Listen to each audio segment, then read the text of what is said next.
Kasama ang ilang opisyal at kandidato sa Malabon sa iniimbestigahan sa umano'y vote buying na kinasangkutan ng ilang residente.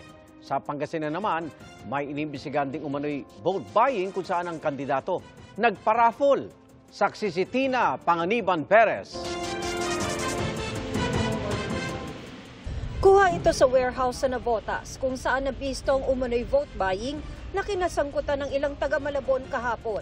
Inaresto ang isang babae na ayon sa mga pulis, inabutan nila sa aktong namimigay ng mga sobrang may lamang tig-300 piso.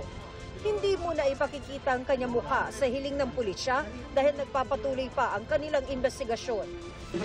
Alam nyo kung ilan ng envelope? Siguro mga 400 po. 400? Kanino galing yan? Kanino May galing? envelope yan?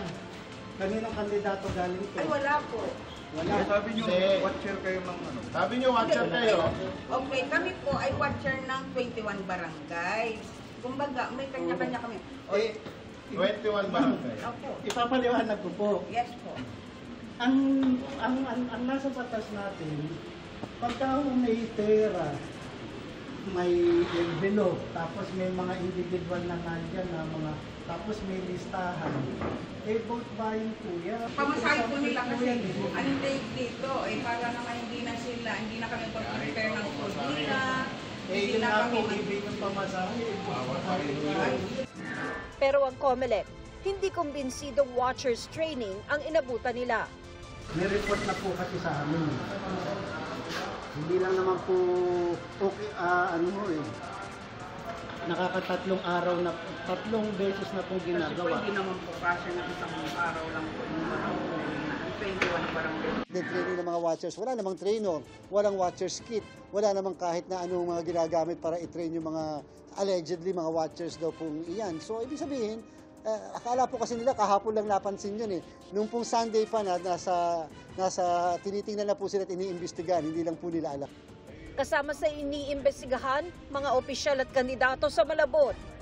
Kinakalap na at nakuha na rin mga statements yung almost 200 na tao na yan at may mga na-reveal naman sila mga pangalan din. Meron pang influential and mga politiko na posibleng involved. Kasi po hindi naman po pwedeng yung nandun lang sa may lamesa na nandun yung mga envelope ang namimigay. At siyempre may mga pinanggalingan po yung pera. Ayon sa COMELEC, madaling mahuli ang mga sangkot sa traditional vote buying. Kaya raw posibleng may mga lumilipat na sa ibang lugar para mamili ng boto. Pero may mga modernong paraan na ng vote buying. Sa ilalim ng kontrabigay resolution ng COMELEC, pwedeng questionin ng COMELEC ang mga kaduda-dudang bank at digital wallet transactions na mahigit sa 500,000 pesos sa loob ng election period.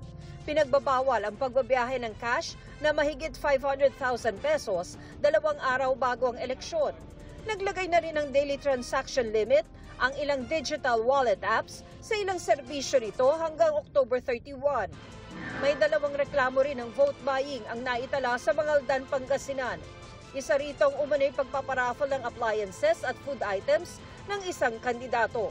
Raffle draw, that is giving something that is considered vote buying. At bawal na bawal yun.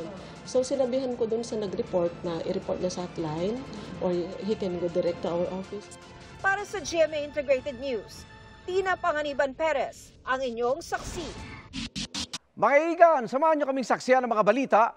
Mag-subscribe sa GMA Integrated News sa YouTube. Para sa mga kapuso abroad, samahan nyo kami sa GMA Pinoy TV at sa www.gmanews.tv.